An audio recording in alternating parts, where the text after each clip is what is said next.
Not everything you love is going to make you enough money to raise a family, to do the things you want to do, to travel, maybe retire early, all those things. Oh, I want to quit my 9-to-5 job. I want to own my own business. Oh, really? Because it's not 9 to 5. Now it's 24/7. Don't think you have to do it all yourself, but don't think you also have to give it away.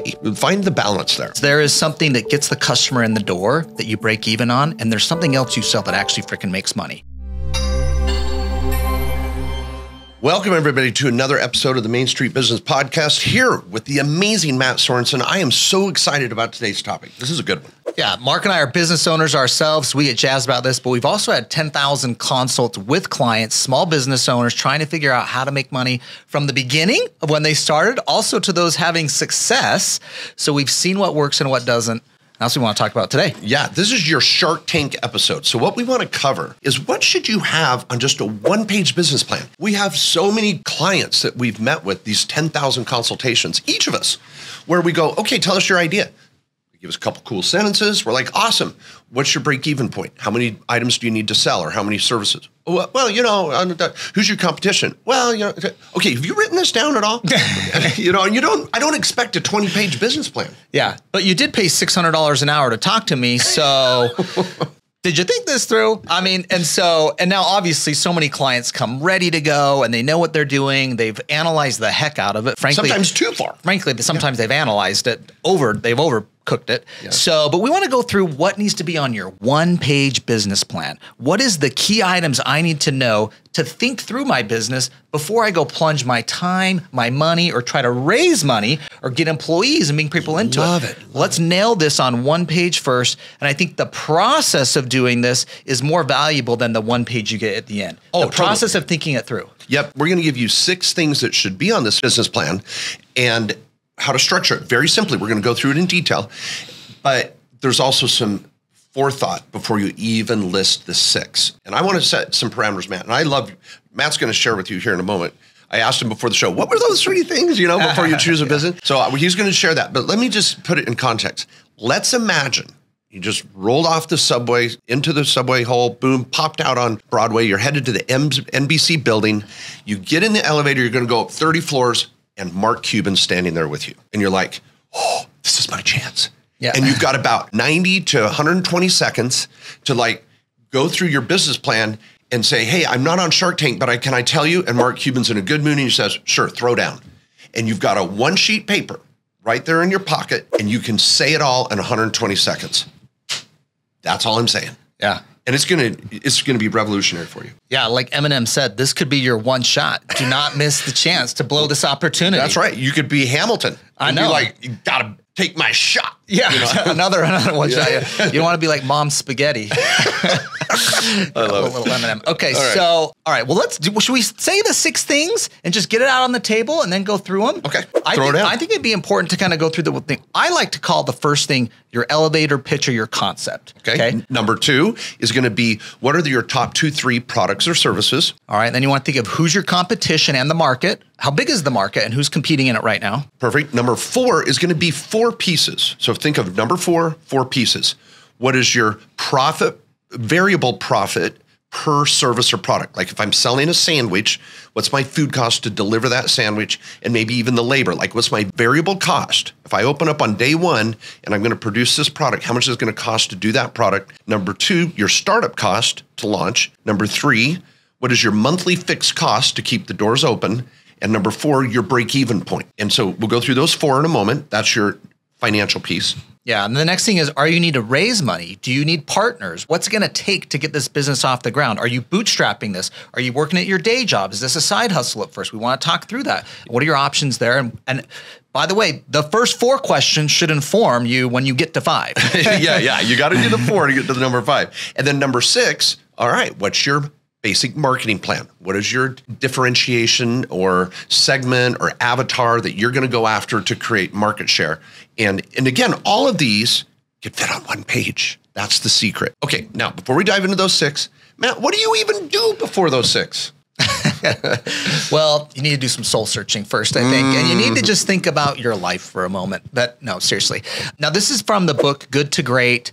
I think the author's name is Tim Collins. I was trying to think of his name. I'm like, Phil Collins. No, not that one. Tom Collins. No, that's a drink. Look that up. Something Collins. Anyways, can you look that it's up a great for us, book. Tristan? It's a great book, Good to Great. But one of the things they talk about there is you're thinking about what you should do is you want to have three things collide. If you can get these three things to collide, this is definitely something you should do. Perfect storm, George Clooney, you got me. If you can get 2 out of the 3, that's good. 1 out of the 3, don't do it. Okay. Don't even do it. Okay, let me go over the 3. First, is it something you're good at? You better be good at this thing because you're going to go charge people for it. So is it something you're good at? Second, is it something that can make you money? Okay, it's got to make money. And then third, is it something you like doing? Just because you're good at it doesn't mean you like doing it. And just because you're good at it doesn't mean it makes money. So you got to, if you can get those 3 things to connect though, that's what you should spend your time. And there's one option here. By the way, our author?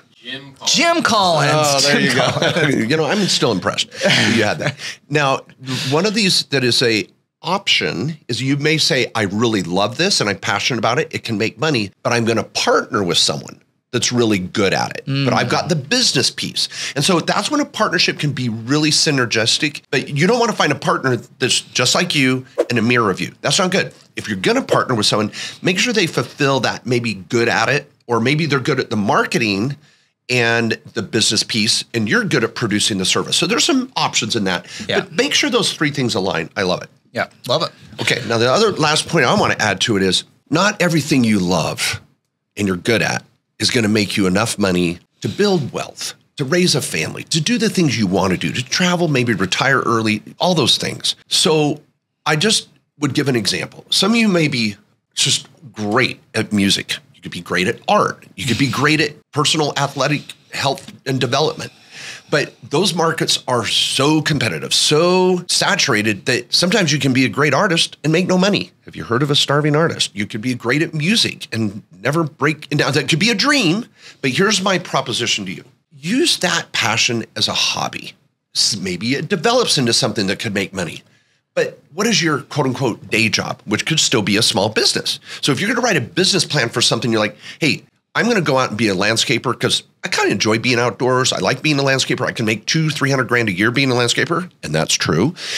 We've got great discussions about that. But your side passion is at night, I'm going to start a band and I'm going to freaking work hard at that. And that's my passion. And maybe I'll make it big. But if not, I can still make my wealth and enjoy what I'm doing because I have a day job of being a landscaper. So find the balance. Yeah.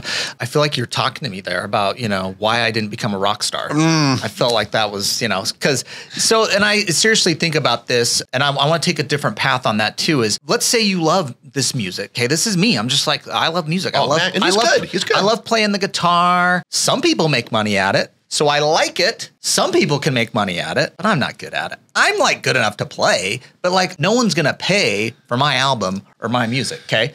And let's be honest. Okay. Now does that mean you can't be a music? No. Maybe you promote events. Maybe you do some type of business in the music industry that's something you love. Back in the day, I'd say maybe you had a CD store or something, but those don't exist. You know what I mean? But there's ways to be in an industry or still connected to things you love where you can find out how to make money at it and use your skills and abilities to create a business around where you can make money. I once even had a client say, after I gave him this speech, they're like, I love fly fishing. I'm like, you could be a fly fishing guide. You could open a fly fishing shop. You could do that. And he goes, why ruin my hobby trying to make money at it? I'm like, all right, fair point. So sometimes we need that reality check. Yeah. And that's where I love where Matt started with the words, have a soul searching experience. Yeah. Last point is sometimes this business plan, the best thing you can get from this business plan is a reality check not to do it. And that's okay. Don't go into a business plan of trying to find out why you shouldn't do it. Do a business plan with the perspective, why should I do this? It's a very different mindset. So many people are like, I'm doing this. I'm going to do it as a business plan. And they may be trying to find a reason not to do it. And they're kind of half-ass at it because they're already sold themselves. Sell yourself on why to do it with the business plan.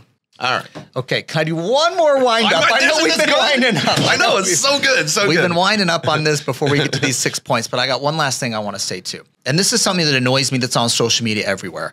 Oh, I want to quit my 9-to-5 job. I want to own my own business. Oh, really? Because it's not 9 to 5. Now it's 24/7. Do you think real business owners, growing businesses that are actually successful, clock in at 9 and leave at 5? You're kidding yourself if you think that. If you do not like a 9 to 5 lifestyle of work and fitting all your personal life around that, good luck being a business owner and an entrepreneur, okay? So first of all, you have to go into it knowing what you're going to get. And so if you're cool with that and you're like, but I'm building a legacy. I'm doing something that I love and I can take ownership of. I'm in control of my destiny. But don't think you're going to get more personal time. Don't think it's going to be more time with your family, more time at the gym, more vacations. I'm going to be on the beach like all these influencers. That's freaking BS. Oh, man. Okay, now I'm going to save my last little big picture concept for the end.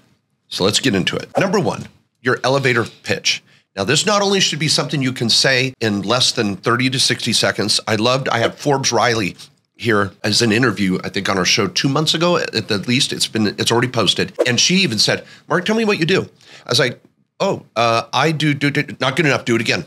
I'm like, this is what I do. Okay, that's a little better. But she really pushed me just in my own interview. If any of you haven't watched that yet, go back and watch Forbes Riley. She is the pitch queen. She has been on QVC and sold over $2 billion worth of money on QVC. She's the Joy. If you've seen that Joy with Jennifer Lawrence, it's so good.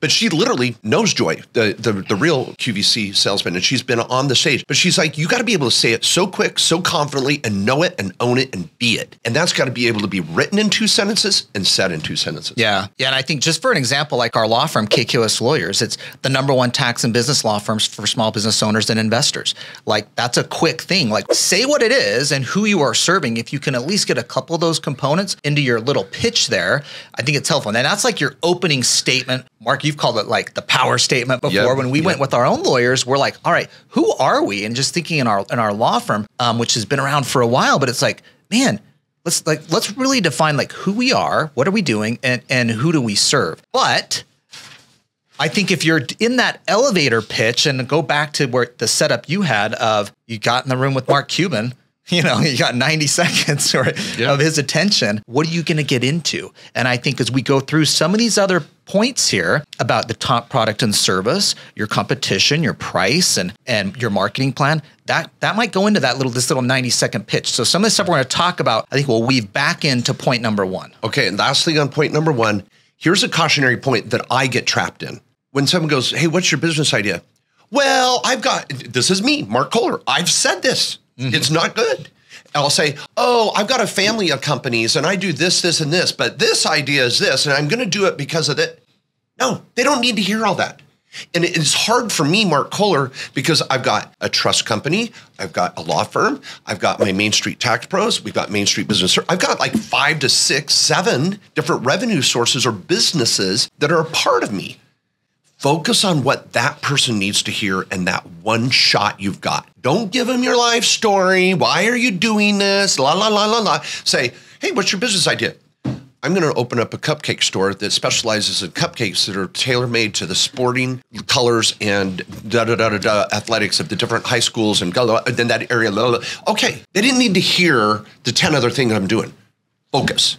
Make sure that pitch is clear on this business model. Yeah, it was cool. We had a nonprofit come by the office to talk about entrepreneurism, starting a business. They brought a bunch of kids into the office. And so I did a little thing about how Directed IRA was started in particular and how the White House tour. Yeah, and they were in the office. We have a cool lounge where we were doing this, and it was packed with kids. And so I was kind of go over, how do you start a business, And I asked them, do you even have a business idea? And this cute little girl, I mean, she was one of the younger ones in the room, maybe 12, raised her hand and she said, I want to sell cupcakes to vegan cupcakes, because this girl has a lot of allergies and she loves cupcakes and sweets, but she can never eat them. And she's like, I'm going to go sell vegan cupcakes.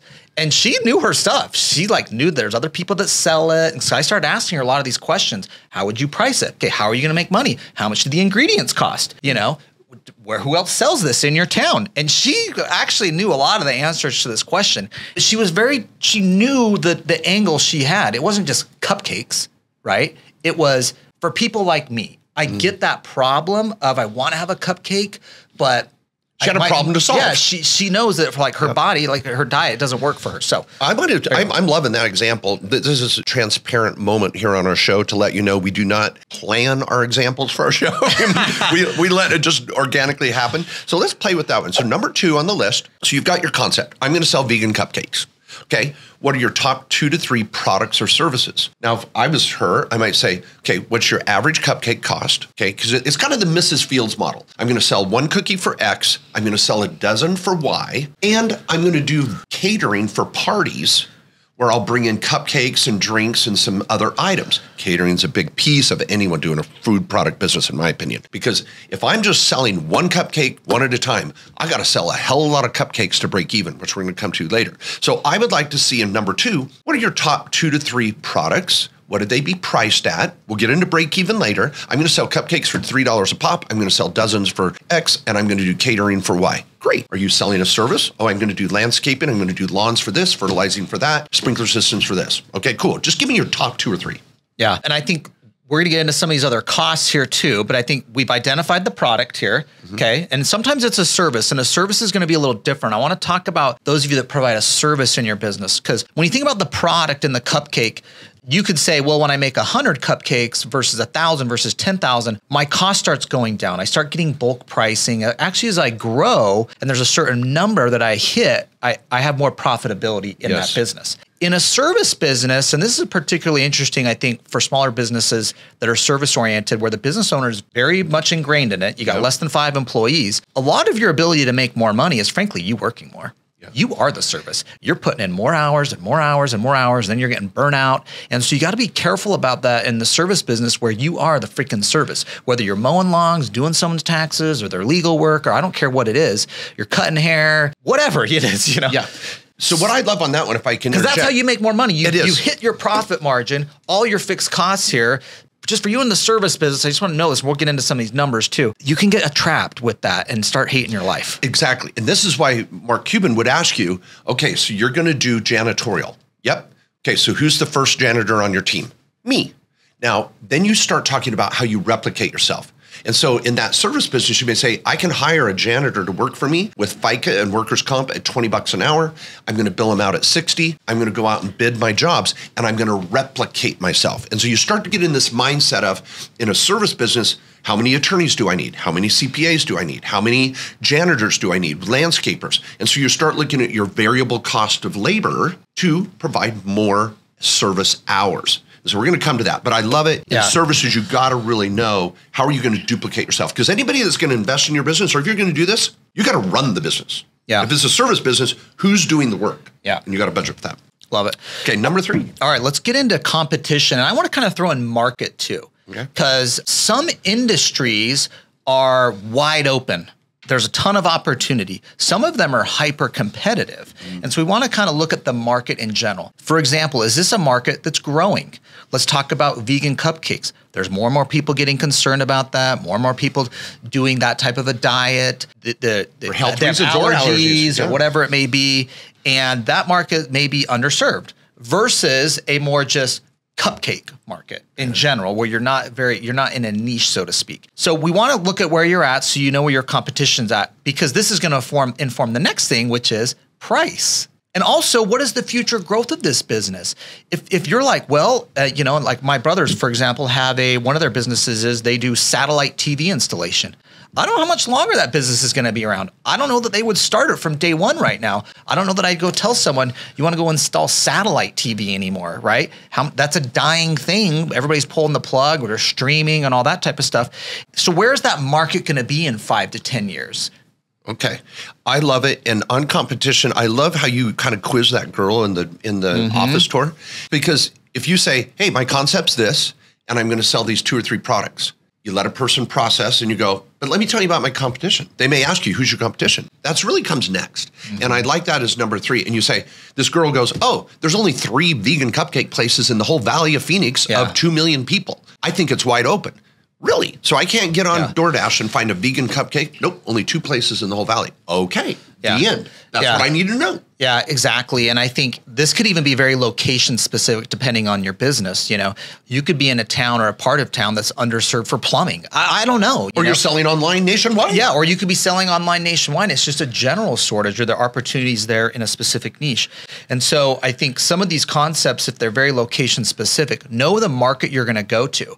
And we've had business owners, a lot of people over the years that have moved to a specific area for a local business opportunity, okay? Because that there where they lived didn't really need it as much as another place where they could move and go put their resources and time, because it was location specific. Okay, now the finance section, if I can take a shot at it here first, Matt, and then you can add some color commentary if you don't mind. First thing in the financial section is, and it can be one sentence, how much do you need to launch the business? What is your startup cost? Well, I'm going to do cupcakes from home. My startup cost is not much. I need a few more pans. I need this. I'm going to start from home.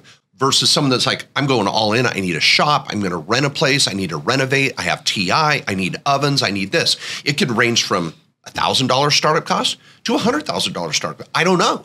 So have one sentence that says, to launch my model, landscaping, I'm going to buy a trailer and 3 lawnmowers and whatever it is. Who knows?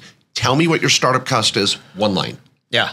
Yeah, and I love that. And I also love thinking of this in phases too. You might have the vision of, well, I want to be to the storefront location, but I'm not going to do that all at once and put that pressure on me and my time and my money and maybe other investors I might bring in. That might be a little too much risk than I want to take. So maybe I start out small. And this is like a good little example that was just in town here. There's a taco place I love called Backyard Tacos. You know, It's in the East Valley here in Phoenix.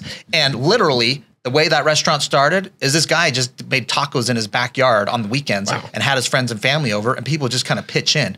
And enough people finally came over and like, would you start a restaurant already? This is freaking awesome. I love that idea. And he finally was like, okay, this is actually a business. This is not just me doing this for my friends and everybody's throwing in money to cover my costs and I'm making a little money. You know, it's kind of the side hustle. And you could think of that for a lot of businesses. It's a soft launch. So many businesses, from like a consulting business to whatever it may be. You have that little step up. But I want to say that in your model and even on your one page, and even as we've started businesses, like even when I started directed from the very beginning, 5-phase plan. I knew what the first thing I was going to do is not where I wanted to be. And so when you start anything, know that where you want to be isn't where you're going to start first. I love it. Okay, number 2 is, what is your fixed cost per month? Now hang with me. Number 1, what does it start? What is the cost to just open the door? What is your fixed cost for the next month? Let's say you don't even sell one product or one service. And you're like, just what do you have rent? Is there utility bills? And if you're service-based, you're going to say, I'm going to duplicate myself twice. My employee cost to really do what I'm going to do is going to be $2,000 a month. Rent $3,000 a month, whatever it is. So I'd say if you don't sell one thing, which we're going to get to variable cost here in a moment, like you don't sell one product or service, what does it cost to stay open for a month? That is your fixed cost, or we might call your nut. And we want to make sure that you've got some reserves to keep the place open for 3 to 6 months as you're in your startup mode. Maybe you're not starting in your backyard, which I love that last example. But what is your fixed cost per month? Because we're going to need to know that number to break even, which is coming in a moment. But the fixed cost per month, a lot of people don't even think about it. Yeah, and I think it's something that you're going to commit to. And so you got to know, and you could be signing leases, you could be committing to vendors, you could be having Xerox payroll. leases and phone, internet. Yes, and so you're going to be on the hook for this. So there's no backing out of it. So you want to make sure you're good on that. One way I like to think about it, and just even like in the startup and venture capital world, like if a venture capitalist was going to come in and fund your business, for example, they're going to want to see what they call the burn rate. Okay, they want you to create a little model that says, these are my costs. And as I grow, my costs are going to go up because I might have some more phase payroll, 1 could be one, or right? More materials, more product, more lease space, more whatever, more marketing budget, whatever it might be. But then you also are running, what's my revenue as I'm going quarter to quarter, or every few, you can even do it month to month, year to year, however you want to do it. But it's going to show the revenue hopefully increasing. So you want to build a little model for this, and don't overcomplicate this. You freaking do it on the back of a napkin. Do it on a little Excel spreadsheet. Like just pencil it out and know what these costs are going to be and how they're going to go up, but also how your revenue is going to go up. Yep, I love it. So fixed cost, and back to Matt's point earlier, phase 1 fixed cost, phase 2 fixed cost. Like in phase 1, here's what I'm going to do. And then my fixed cost will be this until I expand further. Yeah. Can I say one other thing I think is important here too? Because we're thinking of like these costs and pricing and everything and how you're making money. If you think like the venture capital space versus small business, I just want to hit this for a little bit because people start Googling around, they're going to see different things on this. A venture capitalist or even a startup, a tech company, or it doesn't have to be that, they're not trying to make money. If they make money, they better be reinvesting it back in the business. No one's trying to make money and a living off of this business yet. Initially. Yeah. This is like a 5 to 10 year run. Someone's going to make money on this. A small business is typically very different in the sense that when we talk about small business, I'm talking about like a Main Street business here where you're like, no, this is my livelihood. I'm going to take money out of this. But I also want to I think there's like the middle ground of this, of where a really successful small business owner can have the discipline as you're thinking through this, your pricing and your costs. And I want you to just think of this in the long term. You want to have a successful business that doesn't need you at the end of the day, right? That's the dream. You want to just be chairman of the board and just let that business it operates. You kind of get to stick your nose in it when you want. I mean, for some people, that's the dream, right? That's the thing everybody's seeing on Instagram. Oh, I'm on the beach, typing an email to my team and that's it for the day, send, and they're in paradise. Okay. But let's say you have that goal. Well, that's going to take some discipline. When there's money on the table and you're breaking even, you're taking more money home than you need, don't up your lifestyle. Okay. Have the discipline to reinvest that and continue to grow this in your business. Now, we've talked about this too with making sure you're setting money aside. And this is tough for business owners because they're so bad at like saving and putting money aside. They drop everything into their business too. So I know it is difficult, but I just want to point that out here as you're thinking about starting this business and have some discipline to this of where you want to be. Don't just waste it all buying expensive cars and taking ridiculous trips. And there's another point here, I've got to say it, is don't force the business to support you too soon. This is kind of the sister to what Matt just said. Yeah. He wants to build this long-term valuable business, which needs some reinvestment. But the caveat to that is you're over here going, well, I got to pay my mortgage. I got to pay my rent. I got kids. I got this. I got that. Well, this is where your business is much like a baby to a toddler to an adolescent to a teenager to an adult. It may not be ready to support you for a year from now or 2 years from now, or maybe it is 6 months from now. But so many people take money out of the business and then the business fails. And they're like, yeah, business sucks. No. The business is great. You just starved it. It needed some time to incubate and grow. So that's where if you're married, you have this other source of income maybe. Maybe you can keep the day job while you start your backyard tacos. Realize that your business needs to evolve. Yes, and have the patience for it. Most businesses are going to take 2 to 3 years before they really make money. Yeah. Like if you're thinking, oh, the month or two, I'll have this thing rolling, you're kidding yourself. That doesn't happen. I have yet to meet a client that does that. Yeah. I can't even tell you. Like, I'm just trying to think, like, what? It takes years. So know that you're on the long path to this, but you start getting some wins and the snowball keeps going, building it. Now, and by the way, what we're saying is a business that is self-sustainable that can make you 6 figures or more. Now, if you want to start a side hustle tomorrow, next month you can be taking home some money. We get that. But the real goal here is how can I duplicate myself or scale a product? That's what we're talking about. That process takes some time. Not that you can't live on a side hustle in perpetuity, but where do you want to go with it? And if you really want to scale it, that's where that self-discipline comes in. Okay, now the third piece of this. So we're in the financial piece. We're really just 2 lines. What's your startup cost? What's your monthly fixed cost in phase 1? Then you're going to say, I'm going to ask, what is your variable cost / profit for every product or service you perform? So let's stick with the cupcake. Now, I've seen some pretty expensive cupcakes and these little bun cakes and all that. So let's just have fun with it and say it's a $4 cupcake. Okay, $4 vegan cupcake. Now, you might have a price for dozens and other things for catering, but let's say the average revenue per cupcake is $4. I'm going to say, what is your variable cost? Now, she's saying in phase 1, I'm not going to have employees. So I've just got this cost, this cost, this cost. So to produce that cupcake is literally just food cost. And she's going to go with a 50% food cost. So that means my variable cost to do a cupcake is $2. I'm going to sell it for $4. That means her variable profit is 2. Okay, variable profit's $2 a cupcake, which brings us to number 4. What is your break-even point? And you're going to take your fixed cost. So let's say her fixed cost per month is $1,000. She's got to rent the kitchen from her mom. She's got, what is her fixed cost? She's got to pay for a cell phone, a website, and a few things. So I'm going to play with Siri here. Siri, $2,000. No, what did I say? Her fixed cost was $1,000. Okay. Yeah. $1,000 divided by $2.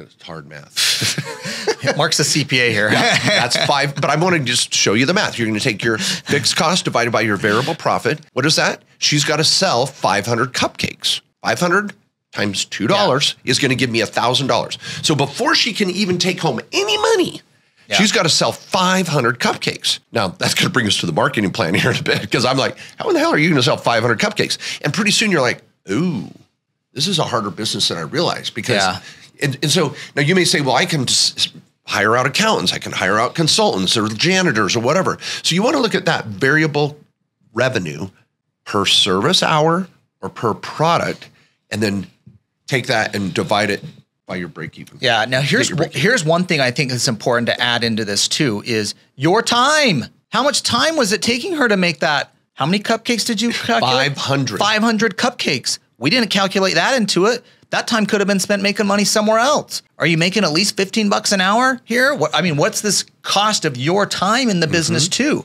Because that matters. And this is what some people miss at the end of the day, is they're like, but I'm breaking even. But because you're not paying yourself. Or I made $1,000. Well, congratulations. You worked 40 hours a week every week that whole month. You made $1,000. Now, I'm okay with that if you're like, but I'm investing, I'm building, it's growing, it's working, I'm getting more customers, I'm getting my costs down. What I want to say is if this is going to be a real sustainable business versus a hobby, you have to know, once you get that, that margin of what kind of your cost of goods and the materials and the fixed costs labor, you have, whatever it is, factor in your own labor, because a lot of these businesses are going to start with you. You are the labor, but you've got to be able to replace yourself. You've got to be able to add people in to do that work for you, that then you can focus on selling the product, innovating, growth. Maybe you're a backstop on some of this stuff or involved, but so just make sure you're calculating that into the equation too. And I'll review these 4. Okay, everybody. In the financial section, you're going to say, here's my startup cost, 1 line. Here's my monthly fixed cost in phase 1. Number 3, here's my variable profit. Now, you may say cupcakes are $2, but I'm going to sell cakes and make $4, and I'm going to sell wedding cakes and make $50 or whatever. So you have your top 2 or 3 products. What's my variable profit per product? And then you can start doing math. Oh, I've got to do 10 wedding cakes, 30 cakes, and 200 cupcakes. Okay, that's your goal to break even. And that's number 4. What's your break even? So fixed cost, or your startup cost, fixed cost, variable profit, and break even. Those are 4 lines. It's not hard, and it's a reality check. Yeah. Yeah. And I want to hit a couple. There's so many important points here I want to make. Oh my gosh. All right. So let's come back to price and how you're going to set price. Mark kind of ran with $4 here as an example. And I asked this girl that was in there, what does it cost to buy a vegan cupcake? And she knew. Says like $5. Ooh. Okay. They are not cheap. All right. It's like $5. That's why I don't buy them. Yes. Other than they taste like crap. But yeah. I mean, because you don't have to. You can do a real deal. I'm going to Safeway. Load it up. Yeah. Is that made by butter? Okay. I want it. Yeah. So, but seriously, if you undersell, maybe that's part of your strategy. You've realized you can make money, and you're like, people are overcharging for this. There's an opportunity for me to still make money and get into the market. And sometimes that's a great strategy, is to be the low price leader if you wanted. You still got to make sure you're making money at it. So that's where you got to really do your numbers. But so know what I want to say here is, when you're thinking about price, I want you to think of 2 things. The cost that we were talking about to make sure you can make money, but also the market competition. Because if you run your numbers on cost and you're like, man, I got to charge $6 for a cupcake, and all your competition's doing it at $5, good luck entering that market. You're the new participant, and you're going to be the high cost provider of this. Maybe your cupcake tastes better than all of them, freaking better at $6.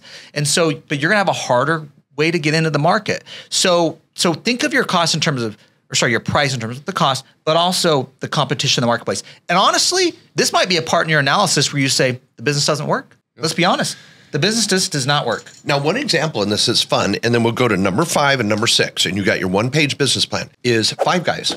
Their story is so interesting because these 5 guys back east said, we want to do the a great hamburger. And they went out and did their competition like, holy crap, we got to compete with Burger King and $1.75, Wendy's, McDonald's, Carl's Jr., all these. They're like, we don't want that space. We want the best tasting hamburger that's never frozen. Oh, In-N-Out's another story, but let's just stick with Five Guys. And when you look at the history of their company, they said, we're going to start with the best product, the best tomato, the best ingredients, and work backwards. And so if you go there, there's All the Way, which is one model. And so they've done their cost of goods analysis, and they say, we're going to let the market drive the price, but we're going to have the best burger. That's going to be our distinction. And so their burger, you go to In-N-Out, I'm spending $12 to $15 for a burger. But damn it, sometimes they're pretty good. And you know what? When you go to Five Guys, the price can change. Yeah. Because based on the region you're in or this or that, they're like, we're not trying to be the cost competitor. We're going to try to be the best at our burger. And it's a different model. So you just have to decide what works for you. Yeah. Yeah. And I think, I mean, there's so many interesting businesses where I want to add on some little points here. So let me throw another couple things in. Victoria's Secret? Were you going to go to Victoria's Secret? No. Okay, go ahead. You know what? Let's do it. Oh, okay. Let's do Victoria's Secret. All right, because the example works here. Okay. In a lot of businesses, there is something that gets the customer in the door that you break even on, and there's something else you sell that actually freaking makes money, okay? For example, at Victoria's Secret, now I'm just giving the example here. I don't know this for detail, but it could be the case, okay? They get you in the door for the underwear. Let's just say it that way. But they make money selling you lotions and freaking ponytail stuff and all the other little crap that you're buying there. You didn't really go there for it, but you're there, so let me grab this stuff. And the profit margins on that might be 2 to 3 times what it is on the underwear and what they built their business on that might be more super competitive. Another example, I had a client. I love it. Yeah, the client owned a Buffalo Wild Wings, okay? And I went over their financials on this. It was very interesting. This thing made like $1.5 million a year. But when you looked at the financials, they broke down everything. They barely broke even. I mean, they made tens of thousands of dollars on the food when you looked at the break even. Where did they make all their money? The bar, on the liquor. If they did not have a bar in that freaking Buffalo Wild Wings, it would have been shut down. But because they knew the margins on selling liquor, because we got these people eating Wild Wings and they want beer and drinks, that's the model. That's actually how they make money. So if you're like the cupcake store, let's say, that has a location, you might be really tight on your margins there. But you can sell them a coffee for $3 that might cost you 50 cents to freaking make because they know they're going to pay $5 over at Starbucks for that. So think through the product mix that you might have and where you can actually make money. I love it. The Buffalo Wild Wings, I don't know if you remember. So Matt and I were scoutmasters for years. We had scouts and we'd take them to Buffalo Wild Wings and they'd always dare each other, to eat the Inferno, jalapeno, whatever, the hottest wing possible. And I took these scouts one time and they started eating the hot wings, and for some dumb reason, they start rubbing their eyes and whatever and oh my gosh, I had like 3 scouts crying in the bathroom, just throwing water on their eyes and give me some milk, give me some milk. It was the funniest thing. All right. Okay. Now, number 5. This is a short answer as well, is how are you going to not only come up with the money for the startup cost, but you need some reserves. You can't expect, like we've talked about, to be making money right out of the gate in every model. Sometimes you will, but you want to be able to say, okay, if I don't sell enough cupcakes in the first 3 months, do I have enough in reserve to cover my monthly hard cost? Do I have a reserve, and what do I need to raise? Now, some of you are like, I saved up money. I sold that piece of crap RV next to the side of the house. I have a partner. I'm going to borrow from the bank. Whatever, tell me. And this is why people go on Shark Tank. They'll say, do you have any investors right now? Or how are you capitalized? Do you have any debt? And they're like, hey, Mark Cuban, I want you to come into this for X dollars, and I'll give up X percent, because they want to expand. And so you want to be able to say, here's how much money I need partners, I don't need partners. It's a short section, but it's important to address. Yeah, and I think the more you can control your own destiny, the better, of course, but also be realistic about your abilities to get this thing off the ground. I think one of the great things of Mark and I in our partnerships on things is, and he said this at the very beginning, which was, find someone that complements you too in the business. You don't want just another one of you necessarily. You fill that role, but find someone that complements you in that business. And that's one thing where Mark and I have had a lot of success, is we complement each other in a lot of areas. Where I have weaknesses, Mark has strengths. Where he has weaknesses, there's only a couple. Well, yeah, I don't know. But I mean, Matt is very smart and articulate, but he's not too easy on the eyes. And so he's like, I need to find someone that's I needed a good looking guy. Yeah. So he's like, Mark, you're not that smart, but you're pretty hot. I'm like, all right, I'm in. Yeah. So, okay. Right. So, but the last thing I want to say on that is, and I think too many people skip this, is the bootstrap. There's nothing wrong with bootstrapping this and taking your time to build this. Yes. Like, do you really have this technology or this product that you got to get to market and you've got to get it out in the next 30 days and you got to raise money and you've got to bring in all these investors and partners? Or is this something you can build on and grow and bootstrap? You know, I think of Amazon and Jeff Bezos when he went out and raised money. Jeff Bezos went out to start Amazon. Remember, he was freaking selling books first. But you know, the guy took 60 meetings to get 20 investors that put in $50K each for $1 million. Okay. 2 out of 3 people turned him down on the best business idea in our generation. All right. Yeah. Now, they didn't have the foresight to know, but Jeff Bezos nailed it, of course, and he executed on it. It's a great story. Now, those people, by the way, that $50,000 investment was worth hundreds of millions of dollars right now if they would have held onto their stock all the way through till right now. But there's a couple important points, though, as you're thinking about building your business. And as you think of the Jeff Bezos and Amazon, because we all know it. We all freaking use it every day. One is it was hard to raise the money. He was twice as likely to get rejected as someone to say yes on the best business idea out there in our generation. Yeah. The second thing is he diluted himself 20% to get those investors. He gave up 20% of his business. Now, of course, you go back to him right now. Would he have taken that? If he didn't have to, would he have given up 20% of Amazon? By the way, this is like a $1 trillion company now, right? This is hundreds of billions of dollars we're talking about here of this 20%. Now, you might have a lot of different zeros behind it here, but the principle still holds. Be careful about what you're giving up. Now, on the other hand, can I give the other? You want to give the counter? Yeah, the counter is we have so many business owners that are scared to death to give up any ownership, and they stay in this analysis paralysis, and they're like, I got to bootstrap this, and I can't give up any ownership or technology, and they stay in this for 4 or 5 years when it's like, holy crap, you borrow 10 grand. If you don't want to give up ownership, go borrow some money, go sell something, and if you need to bring on a partner, it could really make a huge difference. Partnering is not bad. Giving ownership is not bad, but because you can stay in this paradox of not making product. And I think on the other hand, just in the Bezos example, we could look at it and say it might not have ever hit. If he didn't get that $1 million to make that investment into the business, the servers, the other things it took to actually execute on that business, it might have been just a bookstore that died. Yeah. So, I like the depth of number 5. Don't think you have to do it all yourself, but don't think you also have to give it away. Find the balance there. Yeah. Now, number 6, the marketing plan. And this is, again, such a good example on Shark Tank. I know some of you may hate the characters on Shark Tank, and it can be very uncomfortable. And sometimes I'm like, oh, I don't want to watch Shark Tank. I don't want to see people get the crap beat out of them and blah, blah. But it's such a good example of how are you going to sell this? How many of you sold so far? Do you have kind of a soft launch?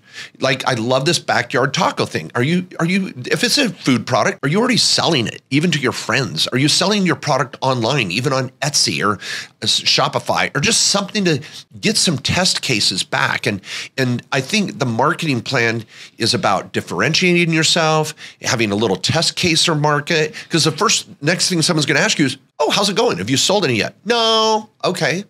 Maybe go out and sell a few before you start pitching this to people, Yeah. You test the waters, so to speak, a little bit. Well, I think the marketing plan is... It's huge, too, by the way. I'm just saying, give us a paragraph of what your plan is, at least. Yeah. But the marketing plan can make the difference of whether this is going to work or not. And so many of you may have worked in an industry already. You're well known in that space. Maybe you've worked at a competitor. You're going to go start a business in that same industry. And you've built a network, people know you. You got to tap into that. So think of the strengths that you have. Maybe you have a social following. Maybe you don't. Like, where are your strengths? And if you're starting at scratch, you're thinking, well, I'm just going to pay for Google Ads, or I'm going to I don't know what your concept might be here, but I like to start small, work with the things you have, the network you have, the connections you have. Those are going to be your most likely first customers. And if you're stuck on I don't even know, would my friends and family use me for this? Yeah. If they were the typical customer in this, would they use me? And if the answer is no, you might not be able to pull this business off. Your marketing plan is going to die right there. I love it. And now, if your one page works and you're like, okay, you've sold yourself, you've vetted all the possible pitfalls, you're liking it, you've done some test case, and you've got to go raise money, let's say. You're going to bring on partners or a banker or a loan or something. Okay, now you're going to write a 10 or 20 page business plan. Of course we know that. But the one sheet is so efficient to just kind of make that initial determination. Now, last note on the marketing plan, and then I got a couple final notes, is look at Rockstar. You know, Rockstar, I'm drinking one here today, said, you know what we're going to do for our marketing plan? We're going to sponsor rock stars. You know, they're going to sponsor real professionals and athletes and talented people. And we're going to send them bags in the mail of rock stars. Yeah. Because they want to sponsor rock stars to get, you know, exposure. Would you like Yeah, yeah. Because they go. They sent me a whole bag of rock stars, by the way. Oh, That's yeah. for you. Thank you. Do you not have the new ones? I want one of the newer ones. I don't want one of these. This is the Rockstar Focus. Yeah. Okay, pineapple? Ooh, yeah, that's a good one. Let's give it a whirl here. Yeah, tell us, give it that test. Ooh. Man. And you thought I was focused already on this podcast. Yeah, Watch out. Laser focus. See, now we send that piece back to Rockstar. They tag us on Instagram. We love you. Keep sponsoring those rock stars. We won't let you down. Okay, now I've got one other good one. So last week I was down in Miami and I was able to be at the 10X conference, which is so well done with incredible speakers. So John Maxwell was there. He's written over 90 books. So good. Yeah. He was one of my favorite speakers. And I saw Peyton Manning, Arnold Schwarzenegger, Mike Tyson, Tyler Perry. But John Maxwell, you know, this old guy that's been an author forever. Yeah. He said something that was so powerful to me. And it was right on this topic. He said, everybody, hey, I was given a speech, and he's an incredible public speaker. And he goes, after I finished my speech, this guy came up and said, oh my gosh, Mr. Maxwell, I want to do what you do. This is so powerful. You changed my life. I see the impact you have on people, everything you've done. Oh my gosh, I want to do what you do. And he goes, oh, thank you. That's an honor. I would love to see you do what I do. But do you want to do the did? Do you want to do what I did to get here to do the do? Because if you don't do the did, you don't get to do the do. And I'm just emotional even saying it because it's so powerful that people are like, oh, I've got this great idea and I'm going to sit on the beach someday. I'm going to hit send. I'm going to la. But you got to put in the time. You got to do the did if you want to enjoy the do. Dude, let's just end on that. Is that powerful? That was powerful. So good. And just not to be discouraged by that, because in some ways it's like it can be empowering though. Like doing the did can be super empowering. And do it for the did. Yes. Don't be doing it so you can do that. If you don't love the did, this is just like people, whether you're running a marathon or a 100-mile bike ride or whatever, you know, if you don't love the process and the training, going and doing the race, you're going to hate it. And sure, you might get the excitement at the end of the day, and that's, you know, but learn to love the process of it, and let that be part of who you are as an entrepreneur or business owner. It becomes part of your persona and who you are.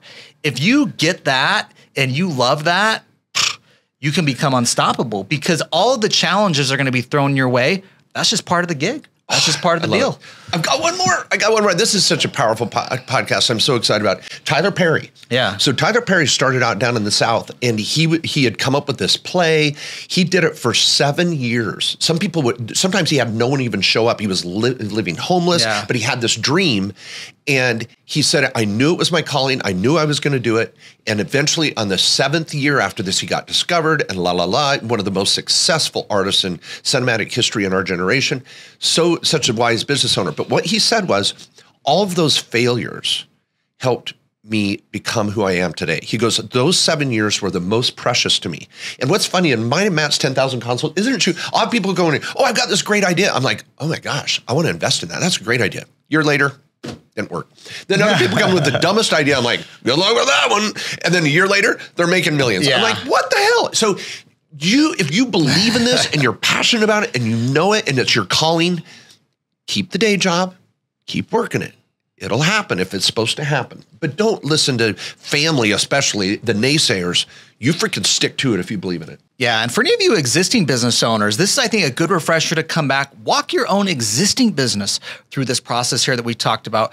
Please share those with other people. You got someone that's got a business idea that's throwing it down to you, share this list with you. And then the last thing, for those of you who are like, been wanting to start that business, it's been in your brain, take this list, get through that process, which I think is helpful in and of itself, but go talk to a friend.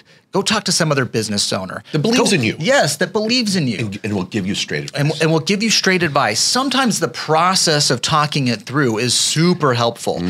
Now, the caution on that I want to say is there's a lot of people that are scared that you go out and be successful. And so they're going to give you crap about this. They're going to tell you you're most likely to fail. And you know what? You're more likely to fail starting a small business than to succeed.